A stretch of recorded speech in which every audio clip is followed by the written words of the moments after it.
Hi, I am Margarita Tarragona. I'm a psychologist. I live in Mexico City. I specialize in positive psychology, and I am very happy to be part of this event of this World Happiness Fest in collaboration with the Whole Being Institute, which is an organization that I hold very dear to my heart. Thank you to Enrique and to the organizers for inviting me to be a part of this event. I would like to share with you some thoughts about our stories, life stories, and the role that they play and they can play to enhance human flourishing. So let me share my screen with you.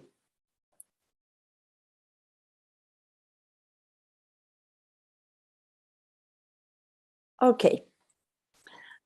So as I said, the topic is life stories and human flourishing. And for me, this brings together two areas that I've been working on for many years and that I really find fascinating. On the one hand, positive psychology, which I'm sure you know, is the scientific study of what helps people thrive. What are the components of a life well lived? It also sometimes in shorthand is described as the psychology of happiness, the psychology of well-being. What's most important, in my opinion, is to stress that it's based on scientific research about what allows individuals and communities to live fully. And then the other area that I'm very interested in is narrative psychology, which is a movement within psychology, especially in cognitive psychology, that studies the importance of how we story or narrate our experiences. And what I would like to share with you are some ideas about how we can incorporate narrative psychology into our work with positive psychology, either as professionals or in our own lives, to strengthen those components that bring us joy, that bring us happiness, that bring meaning to our existence. Of course, you know, our species is called Homo sapiens. And some authors say that it could just as well be called Homo narrativus, because narrating, telling stories is a central part of human experience. And by stories, I don't mean just stories that we make up, the products of our imagination, but a way of organizing our experiences so that it makes sense to us. And this turns out to be oftentimes as stories. We organize what we live, what we feel, what happened to us. We tend to organize it as if it were a story. What do I mean by that? As a series of events that are connected over time. Most of us do not experience our life as discombobulated happenings. For us, things are connected over time. And that's the way we understand our life. It used to be that the term narrative was almost exclusively used in the world of literature. You would take a class on narrative, you were studying English literature or Spanish literature. But nowadays, you hear about narrative medicine. Of course, we hear a lot about narratives and storytelling in marketing, in branding. We talk about storytelling in terms of political parties. So the notion of narratives and storytelling has expanded to many areas of our lives. But the main concepts do come from the world of literature. And here, a very basic depiction of what's a story from the perspective of literature is that, as I said, it's a series of events that are connected, and they tend to have a structure. The structure usually has an introduction, a development of characters, of conflicts, of what's going on, a climax, and then a resolution. This, of course, is very simple. Most stories have many plot lines and many things that are happening, that are ebbing and flowing, that have climaxes and resolutions, and they have different emotional intensities. I love this picture. You know what it is? It's something written by J.K. Rowling, the author of the Harry Potter series, and it's all of the different subplots of one of the Harry Potter books. So there are many characters and there are many things going on, many things developing. And I like it because our lives tend to be more like this, than the previous slide, we don't have just one plot line in our lives. We have many plot lines. There's something going on with us at work, maybe as managers or as graduate students. There's the story of what's going on with our partner, if we're in a romantic relationship, our story of us as parents, as children, as citizens. There's many stories going on, and these are all intertwined, and they are complex, of course. And the beauty of narrative, say some authors, among them Dan McAdams, I'm sorry, I got confused. Dan McAdams, who's one of the main researchers about identity and narratives at Northwestern University, he says that the beauty of narratives is that they can bring together and integrate a lot of complex information in a way that is much harder to convey by graphs and numbers. Of course, there's room and it's important to have graphs and numbers, but our experience that is nuanced and complex oftentimes is better explained in terms of narratives. A very important character in the study of narratives in psychology was Jerome Bruner, who was an American cognitive psychologist. And he proposed that even though our brains do work as computers for many functions, there are other functions that computers do not do, or in his time did not do as well. And they have to do with creating meaning. And the way we create meaning is through these stories that we construct. And he said something very powerful, that we become the narratives that we construct to tell our lives. What does this mean? That when we narrate something, we're not just transmitting information, like output of information for somebody else. As we convey our experience, we're also constructing or reshaping or tweaking our experience. One of my mentors, Harlene Anderson, has this concept that I like very much. She says that the self, our identity, is an ongoing autobiography. Or to be more exact, it is a self-other, multifaceted biography that we constantly pen and edit. So our story is not like, you know, if you've seen like the rings in a tree where you have, as the years go by, there are different rings, or if you look at the geological formations in a canyon or in a mountain that has been cut, you see the different stages of the life of those beings. It's not the same for human beings. In our case, it's not like each stage is already set in stone or sedimented, but we're constantly reviewing our experiences. And we often do it as we tell them to other people. And together we are rewriting or reinforcing our life stories. And these are important because they become our identity. They are the way that we understand who we are. Dan McAdams, whom I just mentioned a minute ago, is a very important researcher. And he says that identity is an internalized and evolving story of the self that explains how I came to be the person that I am becoming. I know this is grammatically complex, but think about it. I really like it. How I came to be the person that I am becoming, not the person that I am, because who we are is not fixed. It's not like the peak of a mountain that we reach and then we're there and we settle there. We are constantly becoming. And I really like this notion of becoming because it speaks of possibilities. There are some things that are more stable in our lives, but there are things that are more subject to how we want to align who we are with our values, with our dreams, with our purpose. So this notion that my identity is a story that I have internalized, and at the same time it is evolving, and it explains how I came to be who I am today. And who I am today is part of the process of becoming. So I love the sense that we're under construction. I don't know if there's a single author, but there's a quote that I love that says that you can be in construction and a masterpiece at the same time.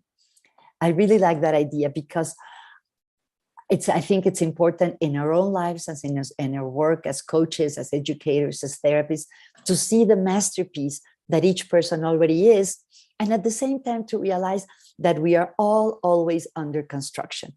So that tension or apparent contradiction between acceptance and embracing who we are and appreciating the beauty and the light of every person, and at the same time honoring the desire to become more self-actualized or to become better versions of ourselves, I think is an important, I don't know whether to call it a duality or just a reality, that there's both parts and they're both important in who we are.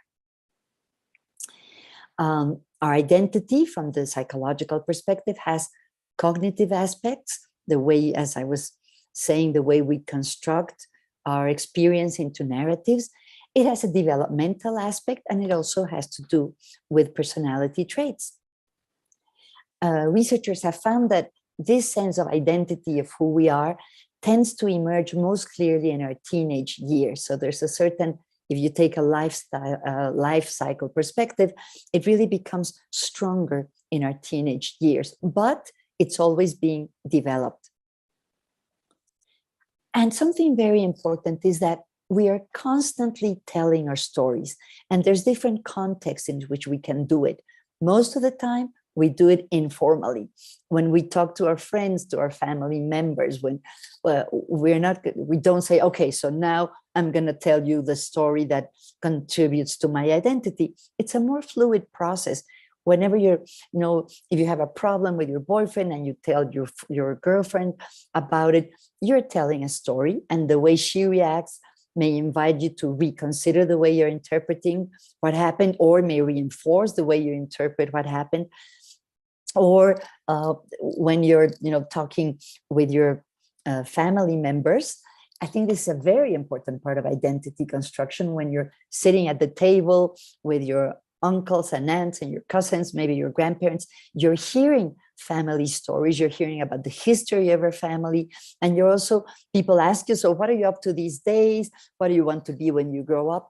All of these informal conversations are constantly interacting with the narrations and the stories we have about ourselves. And then there's also more formal context. When you go to therapy or to coaching, you have a more structured environment in which one of the goals is to tell your story. Different therapeutic modalities have different ideas about why retelling your story works. Psychodynamic perspective, for example, thinks that your childhood experiences are very formative and color, and to some extent determine who you are as an adult. Cognitive behavioral approach may emphasize how you may have distorted ideas or distorted way of thinking that made you create a story that may be more pessimistic than it needs to be. Logotherapy is a type of therapy that emphasizes how your story contributes to your sense of meaning and purpose. So there's many, many different ways of telling your story, but telling your story is a central part of therapeutic and coaching processes, because in all of these stances, it helps you to create meaning or to reconsider the meaning you have given to some experience, in some cases to reframe it and come up with a richer story. One of the elements of an approach called narrative therapy is that oftentimes we have a dominant story that is a very simplified description of who we are, and often problematic. It often gets in the way of us being how we prefer to be. And through the conversation with therapists, we can find other threads to that story that can make it richer, sometimes they say thicker, and find alternative stories. So for example, you have a story about yourself in which you feel incompetent, you feel that you don't have much of a future. It wouldn't help very much if the therapist just told you, no, you're very competent, of course you have a future, see you next week. What a therapist usually would do is to ask questions about times when you have been competent, about times where you have experienced success, where you have been proud of what you've done. And through that, find seeds of alternative stories, of stories in which you do not see yourself as incompetent, but in which you can see yourself as capable and competent. There's this phrase by an philosopher, Ernst von Glasersfeld, who used to say, believing is seeing. It's kind of a play on words of the famous saying that seeing is believing. What he meant by this is that the expectations that we have, the beliefs that we have, may determine what we notice and what we see. And this is where I think positive psychology can be beautifully combined with narrative psychology. Why? Because positive psychology has different ways of operating. One of them at its broadest is a philosophical stance, an orientation towards people and towards life that believes that what is good is as real and as important as what is painful, as what is difficult. Csikszentmihalyi has been quoted as saying that positive psychology is a metaphysical orientation towards the good. So in a way, if we take that philosophical perspective, it's like the stage in which our life is played. And the backdrop is the belief that what is good, what is beautiful, what is luminous is as real as what is painful and what is difficult. It's not wearing rosy glasses that say that there's no troubles, everything is wonderful. No, but it is to also shine the light on what works well, what is good, what is right in people's lives. So positive psychology can help us as a general perspective in our approaches to other people and to ourselves. And then there's different models of well-being within positive psychology. There's the SPIRE model proposed by Tal Ben-Shahar. There's Felicia Cooper's Fluorishing model. There's different ones. The one that I work with the most is the PERMA model proposed by Martin Seligman. It's a model of well-being that proposes that there's 5 components of well-being, that for most people, a full life includes experiencing positive emotions, being engaged in what we do, having good relationships with others, having meaning in life, and having a sense of achievement or accomplishment.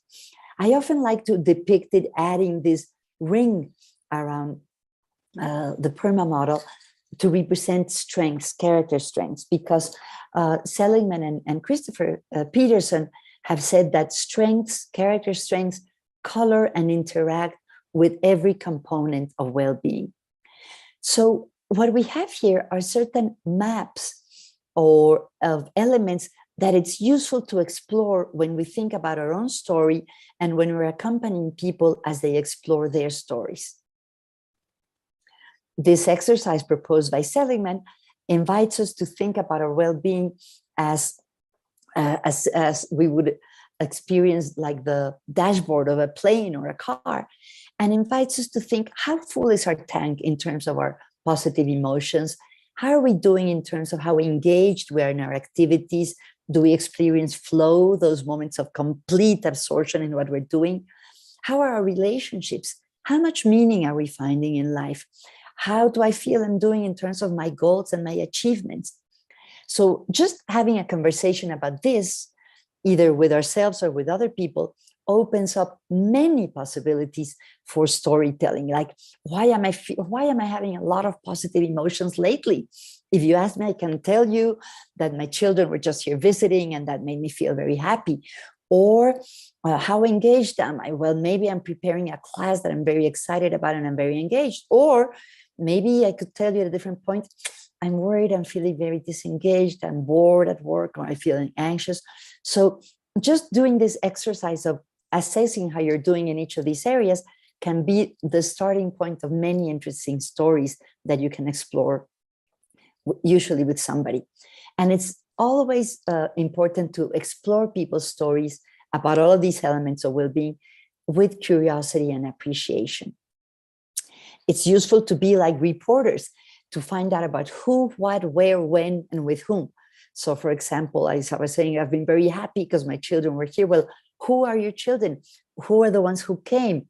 What happened when they were here visiting? Where were they? Well, they were here at home with me.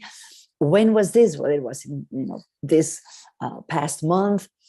So we get information about the facts, as good reporters do, but also about the meaning. What was important about this?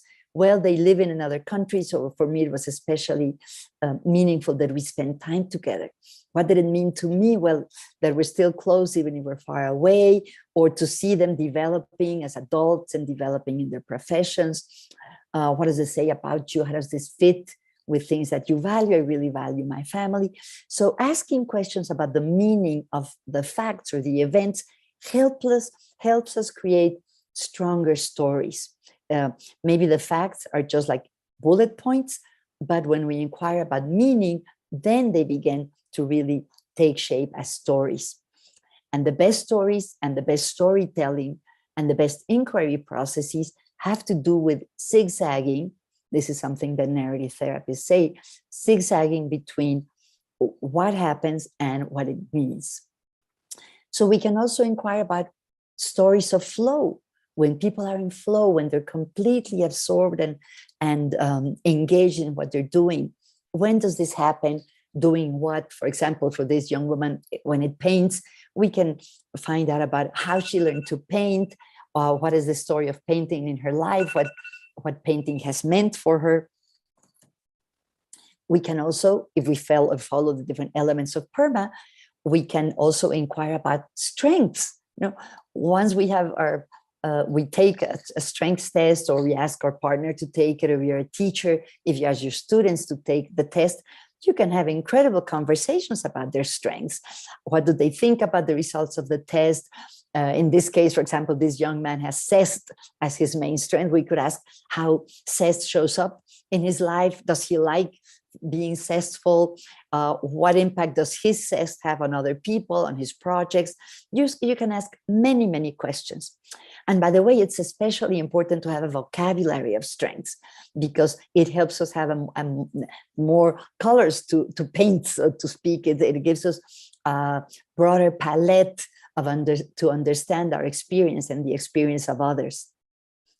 We can also explore people's dreams and values, what they want for the future, who they want to be, what kind of person they want to be. And here, there's research that shows that writing about how you see yourself in the future, for example, the best possible self-exercise developed by Laura King, can be very helpful. And also to write about difficult experience. James Pennebaker is a researcher who has studied the value of writing about traumatic experiences, and how when people write about the traumatic experiences, not immediately, but after some time has gone by, and when they write about both their feelings and their thoughts about the traumatic experience, it's more likely that they will feel better. And Laura King has also studied writing, in her case, writing about intensely positive experiences, and how when people do this, they also experience enhanced well-being, and also writing about the future. She created an exercise that many of you probably know called the best possible self-exercise, in which she asks people to think about the time in the future when their life is going extremely well, when maybe they have reached some of the most important goals, when they feel very happy. And then to describe in detail where they are, what they're doing, who they are with. And she has found that doing this helps people feel more hope and experience more positive emotions and greater well-being. So to sum up, we've talked about how we tend to organize our life as a series of stories, how we usually write these stories in our conversations with others in ways that are informal and formal, that can be within our generation or intergenerationally. They take place within the context of a certain culture. And then we can also explore our stories in more formal contexts, such as therapy or coaching or counseling. And that we also write our stories, not metaphorically as we speak them, but also we can literally write them down, and this has benefits.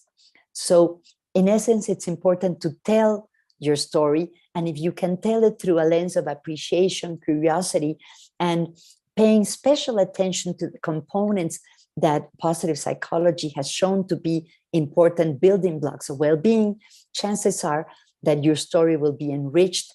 It will help you have an identity that is closer to your preferred identity, and it can help you have a fuller, happier life.